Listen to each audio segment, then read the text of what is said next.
حضرت آدم سے لے کر جناب عیسیٰ تک آپ سارے انبیاء کو پڑھ لیں، وہ سارے یہی کہتے رہے کہ اللہ کے رسول آنے والے ہیں، اللہ کے رسول آنے والے ہیں، وہ آنے والے ہیں۔ بس فرق اتنا ہے، وہ کہا کرتے تھے آنے والے ہیں اور ہم کہہ رہے ہیں کہ آ گئے ہیں۔ بس ساری امتیں حضور کا ہی ذکر کرتی رہیں۔ وہ کہا کرتے تھے کہ علامہ اسماعیل حقی نے تفسیر روح البیان میں لکھا ہے، امام سیوطی نے الخصائص الکبریٰ میں لکھا ہے، جناب آدم کے انتقال کا وقت آیا تو اپنے بیٹے حضرت شیش کو بلایا اور بلا کر کے فرمانے لگے، شیش میں جا رہا ہوں بیٹے، لیکن یاد رکھنا ساری زندگی یہ کام نہ بھولنا۔ تو حضرت آدم کے صاحبزادے حضرت شیش عرض کرنے لگے، ابا جی وہ کون سا؟ کہنے لگے ہر وقت ہر روز اللہ کے آخری نبی پر درود و سلام پڑھتے رہنا۔ انہوں نے کہا کہ والد گرامی وہ کون ہے؟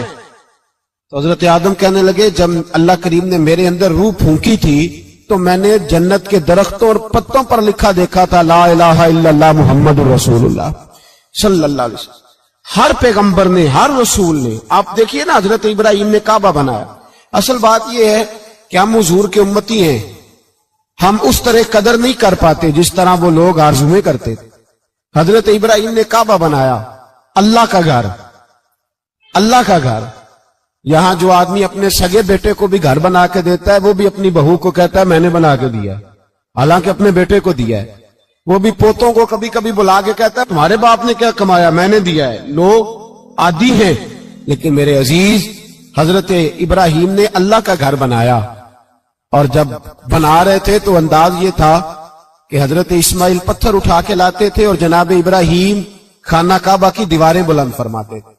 اس عالم میں جب بنا چکے تو عرض کرنے لگے یا اللہ کعبہ میں نے بنا دیا ہے، اسے آباد کرنے والا رسول بھی عطا فرما دے۔ ربنا وابعث فیہم رسولا، یا اللہ وہ رسول ہمیں عطا فرما جو بڑی شانوں والا ہے۔ سارے انبیاء، حضرت سیدنا عیسیٰ علیہ السلام کہ کچھ امتی کہنے لگے عیسیٰ مردے زندہ کر دیتے ہو، کوڑوں کو شفا دے دیتے ہو، اے عیسیٰ آپ کا ہاتھ لگ جائے تو اللہ بڑے سے بڑے برس کے مریض کو بھی شفا دے دیتا ہے، لگتا ہے سب سے زیادہ شان والے آپ ہی ہو۔ تو حضرت عیسیٰ کہنے لگے نہیں، وَمُبَشِّرٌ بِرَسُولٍ يَأْتِي مِن بَعْدِ اسْمُهُ احمد، فرمایا شان والا تو وہ ہے جس کی میں تمہیں خوشخبری دینے آیا ہوں، وہ میرے بعد آئے گا اور اس کا نام احمد ہوگا، وہ اس کی میں تمہیں خوشخبری دینے آیا ہوں۔ میرے بھائی، میرے رسول کریم سید عالم صلی اللہ علیہ وسلم کے بارے میں ہر نبی، ہر پیغمبر، ہر رسول یہ کہتے آئے وہ آنے والے ہیں، اور ہم کیا کہہ رہے ہیں؟ وہ ہم کیا کہہ رہے ہیں؟ فرق اتنا ہے، وہ کہا کرتے تھے آنے والے ہیں، اور ہم کیا کہتے ہیں؟ ہم کہتے ہیں آ گئے ہیں۔ عید میلاد النبی ہے، کیا سہانا نور ہے، دیکھو آ گیا وہ نور والا جس کا سارا ہی نور ہے۔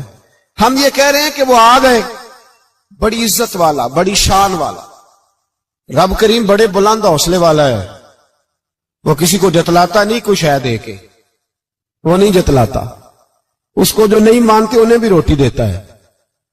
جس نے ساری عمر نماز نہیں پڑھی اللہ نے اسے بھی بچے عطا فرمائے، اس نے ساری زندگی نافرمانی کی رب نے اسے بھی نعمتیں دی، کسی نعمت پر احسان نہیں جتلایا، لیکن فرمایا میرے نبی کے غلاموں ذرا ہوش سے رہنا، ذرا ہوش سے۔ ساری زندگی برادریوں پر ہی فخر کرتے رہے ہو، ساری زندگی بینک بیلنس اور جائیداد اور مال پر ہی تم نے فخر کیا ہے، فرمایا ایک فخر والی چیز میں تمہیں دے رہا ہوں، اور میں تمہیں بتا رہا ہوں لقد من اللہ علی المؤمنین اذ بعث فیہم رسولا۔ اور یار اس پہ کبھی غور تو کرو، اس پہ کبھی غور تو کرو، احسان جتلانا کوئی چھوٹی سی بات ہے؟ اور پھر مالک جس کے حوصلے پر کوئی کلام ہی نہیں کر سکتا، وہ مالک احسان جتلا کے تجھے کہتا ہے او مسلمان تو چھوٹا سمجھتا ہے، تو شاید ہلکا جانتا ہے، ہوش کر، اور اپنے اندر کے مصطفیٰ کریم کے اس غلام کو بیدار کر۔ رب فرماتا ہے میں نے تمہارے اوپر بڑا ہی احسان کیا ہے، میں نے بڑا ہی احسان کیا۔ یا اللہ کیا؟ فرمایا اذ بعث فیہم رسولا، میں نے تمہیں اپنا شانوں والا رسول عطا کیا ہے۔ دیدہ دل کا دریچہ باز کرنا چاہیے، اور یا رسول اللہ جن کا تو آقا ہے ان کو ناز کرنا چاہیے۔ اب تھوڑا مسلمان ہونے پہ بھی فخر کرو، کبھی کوئی پوچھے تو اسے بتایا کرو ہم رسول اللہ کے غلام ہیں، یہ بھی ہماری برادری ہے اور یہ سب سے بڑی برادری. اس برادری کے اندر بھی لوگوں کو لائیں. آپ کو پتہ ہے میلاد انقلاب کا نام ہے. میلاد جب تک نہیں ہوا تھا تو بیٹیاں زندہ دفن ہوتی تھیں. آپ علماء سے یہ سن تو لیتے ہیں پر ذرا اس معاشرے کی بے حسی تو دیکھو. بیٹی جان ہوتی ہے باپ کی, بیٹی رونق ہوتی ہے گھر کی. ایک آدمی کے 11 بیٹے ہیں تو مجھے ایک دفعہ کہنے لگا دعا کریں اللہ مجھے بیٹی بھی دے. تو میں نے کہا 11 بیٹے ہیں, کہنے میری تو منجی نو رونا بھی کسے نہیں, بیٹے تو نہیں یہ کام کرتے. دعا کریں اللہ بیٹی دے, میری چارپائی کے پاس تو کوئی بیٹھے. او بھائی بیٹی جو اتنے وقار والی ہوئی تو آپ پڑھیے نا, حضرت داہیہ کلبی کہتے ہیں میں موجود تھا جب وہ شخص آیا تھا. لوگ 12 ربیع الاول کے اس معاملے کو معمولی واقعہ سمجھنے لگے. نہ بھائی ہم تمہیں پیغام دے رہے ہیں یہ معمولی واقعہ نہیں. حضرت داہیہ کلبی کہتے ہیں اس شخص نے آ کے عرض کی یا رسول اللہ صلی اللہ علیہ وسلم میں نے 100 بچی زندہ دفن کی ہے, زندہ دفن. اور کہتے ہیں میری اپنی بیٹی, میں سفر پہ تھا تجارت پہ تو میرے پیچھے سے میرے گھر میں بیٹی ہو گئی. میری بیوی نے اپنے میکے جا کے چھپا دی. میں واپس آیا تو اس نے کہا بچہ ہوا تھا فوت ہو گیا, میں نے دفن کر دیا. جب بچی 4-5 سال کی ہوئی تو مجھے پتا چلا میری بیٹی ہے. کہتے میں اسے لایا اور میں نے اسے کہا میں تیرا باپ ہوں, تجھے تحفہ لے کے دوں گا, کھانا کھلاؤں گا. کہتے ہیں وہ میرے بالوں سے کبھی لپٹتی, کبھی میرے سینے پہ ہاتھ رکھتی, کبھی میرا ماتھا چومتی. پر میں اسے لے گیا اور لے جا کر میں نے گڑھا کھودا اور اس گڑھے میں اس بچی کو جب رکھا, اس نے باہر آنا چاہا تو میں نے اس کے سر پہ ضرب لگائی. جب چوٹ لگائی تو وہ دوبارہ گڑھے میں گری. میرا ویسے وجدان کہتا ہے کہ جب سے میلاد ہو گیا ہے آج کسی باپ کی بیٹی اگر چارپائی سے گر جائے تو شاید وہ ساری رات سو نہ سکے کہ بچی گر گئی ہے میری. کہتے میں نے چوٹ لگائی سر پہ, خون بہا تو وہ گری, میں نے مٹی ڈالی, وہ ابا جی کہتی رہی. کہتے ہیں جب اس کا وجود چھپ گیا اور اس کے چہرے پر مٹی پڑنے لگی تو اس نے ایک لفظ کہا, وہ لفظ مجھے آپ کے پاس لایا ہے. وہ بیٹی کہنے لگی اے اللہ بتا تیرا رحمت للعالمین نبی کب آئے گا. یا اللہ بڑی بیٹیاں دفن ہو گئیں, بڑی مائیں منڈیوں میں بک گئیں, غریب بڑے لٹ گئے, پریشانیاں بڑی بڑھ گئیں. اللہ بتا نا تو اسے کب بھیجے گا. اب کتنی دیر ہے, اندھیرا بڑا گہرا ہو گیا, اب نہیں جیا جاتا, اب نہیں سہا جاتا, اللہ تو کب بھیجے گا. حضرت داہیہ کلبی کہتے ہیں وہ بتا رہا تھا اور نبی کریم بار بار اپنی چادر کا پلو اٹھاتے تھے اور اپنے آنسو پوچھتے تھے. بار بار چادر کا پلو اٹھاتے تھے اور آنسو پوچھتے تھے, بار بار اٹھاتے تھے آنسو پوچھتے تھے. حضرت داہیہ کلبی کہتے ہیں حضور نے پوچھا تیری جرت کیسے ہوئی, تو حوصلہ کہاں سے لایا. اس نے کہا محبوبہ پتہ نہیں, لیکن قربان جاؤں یا رسول اللہ صلی اللہ علیہ وسلم میں نے آج سویرے آپ کے ایک صحابی کو یہ کہتے سنا ہے کہ وما ارسلناک الا رحمت للعالمین. تو وہ یہ رحمت للعالمین کے لفظ ہیں, یہ تو میں نے اپنی مرتی ہوئی بیٹی سے سنے تھے. تو آج جب میں نے اس کی زبان سے سنے تو میں نے کہا تو انہیں جانتا ہے. کہا جانتا ہوں. کہا مجھے بھی لے چل. تو حضور میں آپ کے دروازے آیا ہوں, رب معاف کر دے گا. تو میرے حبیب نے فرمایا چل پڑھ کلمہ, جو میرا کلمہ پڑھ دے اللہ اس کے سارے گناہ معاف کر دیا کرتا ہے. بھائی غلاموں کے ساتھ ظلم ہوتا. حضرت بلال حبشی, حضرت بلال کے بارے میں بڑے واقعات ملتے ہیں. ایک واقعہ بڑا منفرد لکھا ہے کتابوں میں. حضرت بلال سے لوگوں نے کہا آپ نبی پاک سے متاثر کیسے ہوئے. تو جناب بلال کہنے لگے میں زیادہ لوگوں کو مکے کے لوگوں کو جانتا ہی نہیں تھا, چونکہ میری ڈیوٹی تھی گھر میں کام کرنے کی اور مجھے سخت سزا ملتی تھی امیہ بن خلف کی طرف سے. بلکہ تحقیق یہ ہے کہ یہ عبداللہ بن جدان کے غلام تھے. امیہ بن خلف نے تو جب انہوں نے کلمہ پڑھا تو پھر خریدا. عبداللہ بن جدان کہنے لگا میں فارغ نہیں, آپ لے لیں, آپ اس کو سزائیں دیں. تو کہتے میں ان کے گھر میں ہوتا تھا تو میں تو زیادہ لوگوں کو جانتا ہی نہیں تھا, کبھی مجھے موقع ہی نہیں ملا تھا باہر نکلنے کا. ہماری غلاموں کی کوئی زندگی نہیں ہوتی تھی. آج تو ہر آدمی کہتا ہے نا میں کچھ چودھری سے لے کے کھاتا ہوں.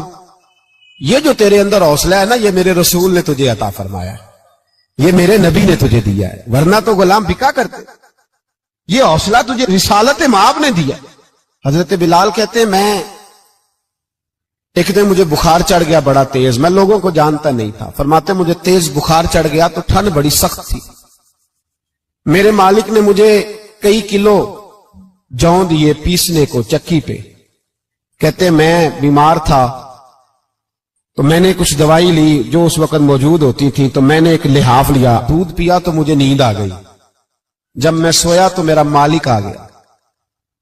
اس نے آ کر کے مجھے سوئے ہوئے دیکھا تو کھینچ کر کمبل اتارا، رضائی اتاری، لحاف اتارا. کہنے لگا اب تیری سزا یہ ہے کہ تو کھلے میدان میں بیٹھے گا، وہاں چکی پیسے گا، اور دوسری سزا یہ ہے کہ تجھے قمیض پہننے کی بھی اجازت نہیں. حضرت بلال کہتے ہیں تیز بخار، ٹھنڈ کا عالم، اور جب میں چکی پیس رہا تھا تو رو رہا تھا اور میں پوچھ رہا تھا خدایا ہمارے نصیب، اللہ ہمارے مقدر ہے جرم ضعیفی کی سزا مرگ مفاجات.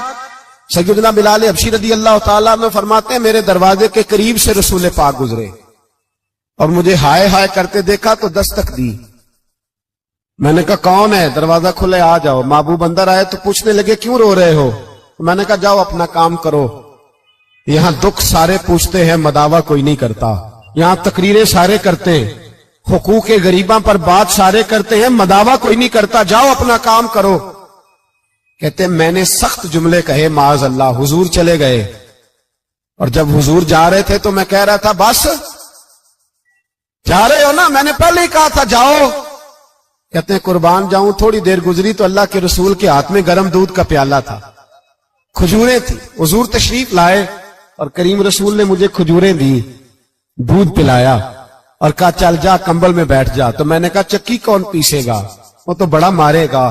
کہتے ہیں لوگو اس نبی کا میلاد اور معراج بھول نہ جانا، اس رسول پاک کی محبتوں میں کمی نہ آنے دینا، اس محبوب کا نعرہ ساری دنیا میں لگا دینا.